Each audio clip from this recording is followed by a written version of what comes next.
Hey, what's going on, everyone? Today I wanted to talk about media surrounding SBF, and FTX, and what I think is going on there, what I think might happen into the future. I think everybody understood that something weird was going on when you had these sorts of individuals that maybe have committed fraud and did bad stuff, but were not taken into custody or at least had people securing their whereabouts. And when the media came out with their synopsis with the FTX, I think people were weirded out.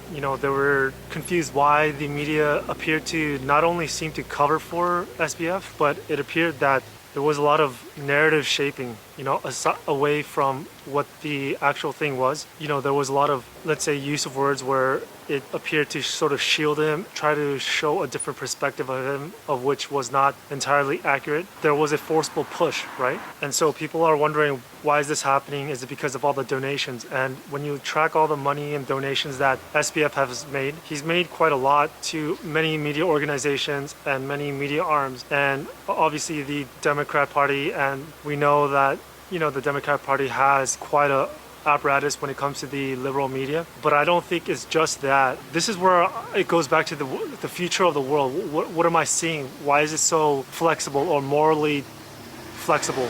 It seems that there's a lot of things where the narrative is not real or confusing, and it's being forced upon us. And in a way, it feels that we are in some sort of a matrix where world and reality we have known was not real, right? And in a sense, I have an opinion that that is a bit true. So what I mean is, in a way, if you control the inputs of information, the result outputs would be whatever the ingredients were, right? And so in our case, it appears you can input information inputs to a human being and get certain outputs for quite a lot of people, right? And so what this means is that when the information inputs comes out with the sometimes desired outputs, when you look around the media arms and control of information, sometimes we have to all wonder, is it true, right?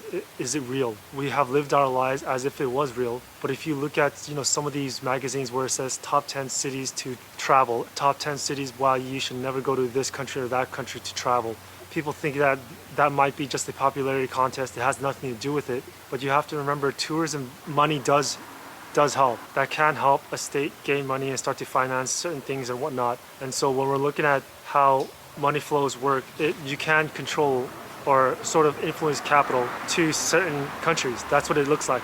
When I look at the media arm, I don't see it as just an uncoordinated mess, right? I see it much more, well, not all of them. Remember, the media landscape is not just certain official ones anymore, or maybe may not have been just official news outlets, right? And what I mean by that is, these other news media blogs and even fashion media blogs or gaming media blogs, I have seen tethers where they turn and shift and we'll be able to parrot that same narrative. And so this is what I mean by, just like I said earlier, whether it be travel magazines or fashion style blogs or gaming news sites, all you have to be careful because you don't know if they're actually gaming news sites. You don't know if they're actually fashion design blogs, right? That's what I'm trying to say. There's a lot of these news outlets, different blogs or online digital magazines that may front as we're a car magazine. We're a real estate online blog. You need to think more just in case if it is really that, or is it something else? Or is it people with an ideological bent and they're just going off to the side of what they're actually doing and then going along with the narrative and whatnot. So there's a lot of these. It gets very muddied very fast and it's very messy and very confusing. So keep your eyes out on that. And it's not just there. It's also various other data points that we have no idea if we can trust or not, regarding investments or, populist information regarding mental health. A lot of that data, as of right now, for me personally, when I see it, nothing is something I believe, and I'll keep it in my mind and to see if there's a constant reinforcement of, said data or read data, right?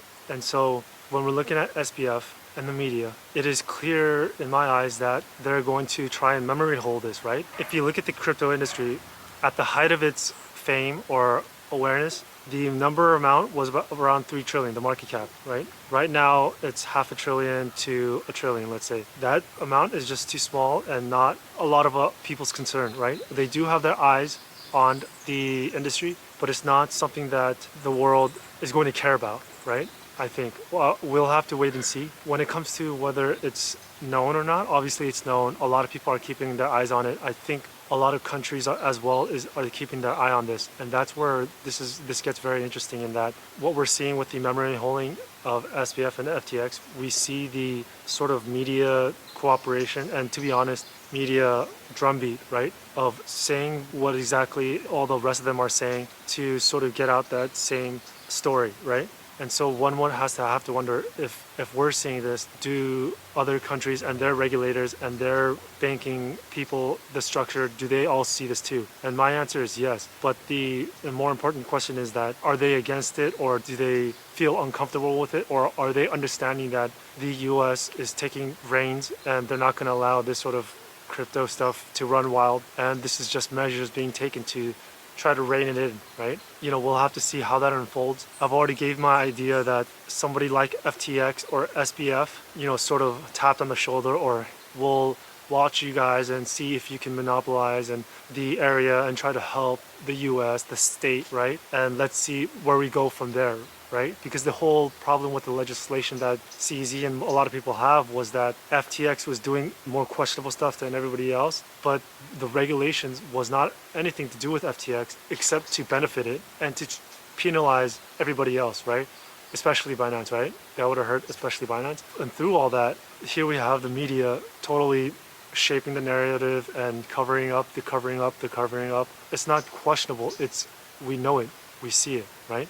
What do I think will end up happening with SBF is that I believe that it's possible that, yes, get convicted, and whether or not this or that crime or fraud, but I personally think it's totally possible how he's able to sort of get, let's say, a little bit of time or fines, massive fines or something like that, and then continue on. But when he continues on, it's not going to be, hey, you can't make another company in Bahamas and all that stuff. I think that, new regulations will be already here by then. We're in a very different time period in history, and not only in a very different time period in history, we are in a very different government, or saying where people say this is the uniparty or this is the establishment, such as those natures. That's what I'm getting at. We are in a time period where we think should be the right thing is not going to happen, right? In a time period where we know this is the truth, and this should be told as the truth, but will not be told as the truth, but in fact, in reverse, even if it's a lie,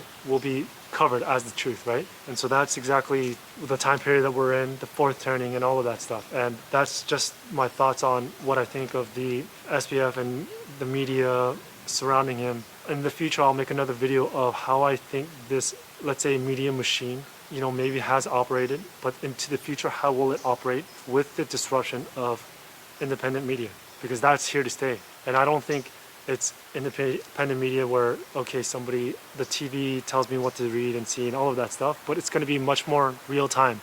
People are going to be more in tune with daily life, more in tune with global news, right? Obviously, one of the biggest reasons why is because the human being adaptation to, let's say, survival or awareness, right? The human being has to be aware in order to survive, let's say, throughout history. And the reason why a lot of people are seeing this, there's a huge market for, let's say, independent media, on-demand media, or very live stuff, is because of this, right? Awareness, and awareness will help survival. And so those are just my thoughts on this SBF issue and FTX ongoing problem, right? And I hope people are much more open-minded about how reality shift is very possible, and I hope they keep their eyes and ears open. Other than that, good luck.